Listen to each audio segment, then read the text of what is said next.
Бірінші ғаріптің көңілін тап. Әзірет Сұлтан Яссауидің даңқы шыққан соң, одан берекет пен шарапат тілейтін жұрттың қарасы көбейді. Әулиенің батасын алу үшін ұлы даланың алыс аймағынан беделді бай бағлан, бек сұлтан, шора шонжарлармен бірге жарлы жақыбайлар да шұбырып кеп жататын. Дәулетті кісілер келгенде Әзірет Сұлтан тысқа шықпайтын, жерасты мешітінде ісімен шұғылданып отыра беретін. Олар аттан түсіп әулиеге бірінші боп сәлем береді екен. Ал ғаріп ғасыр мен жетім жесірдің қарасы көрінсе, жүгіріп барып сәлем беріп қарсы алады екен. Олардың көңілін тапқанша тыным таппайтын. Бір мүриді: «Тақсыр, жетім жесірге неге бәйек боласыз? Медресеге зекетті бай бағландар бермей ме? Бірақ сонда да жарлы Жақыбайға ықыласыңыз ерекше. Оның не хикметі бар?» деді. Сонда құл Қожа Ахмет бабамыз: «Жетімсің десең пайғамбарыма тілің тиеді, жалғызсың десең Құдайға тілің тиеді. Кедейді кемсітсең Ғайсаны қорлағаның, кеселді мұқатсаң Аюпты табалағаның. Адамдарды алалау момындарға қол емес, пайғамбардың жолы емес.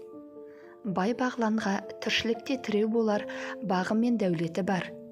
Кедей кепшіктің бізден басқа кімі бар?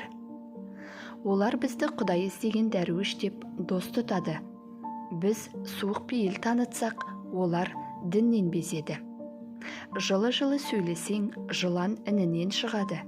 Қатты-қатты сөйлесең, диуана діннен шығады» деген. Бай бағланның көңілін табам деп, малды кісінің алдында құрдай жорғалауға болмайды. Көңілің алғыс емес, дүниені дәметкенде ауыздың дуасы кетеді. Дуасы жоқ адамға Тәңірім назар салмайды. Пайғамбарым бірде Меккенің сардарларымен кеңес құрып отырғанда, екі көзі көр болған бір мүсәпір іздеп келді. Пайғамбар бай шоралардың көңілін табам деп, зағип жанға назар аудармады. Сонда Тәңірім нәбиіне ренжіп, әуелі мүсәпірдің ісін бітір деп әмір етті. Есіңде болсын, Алланың назарында, бақыттың базарында болғың келсе, бірінші ғаріп жанның көңілін тап.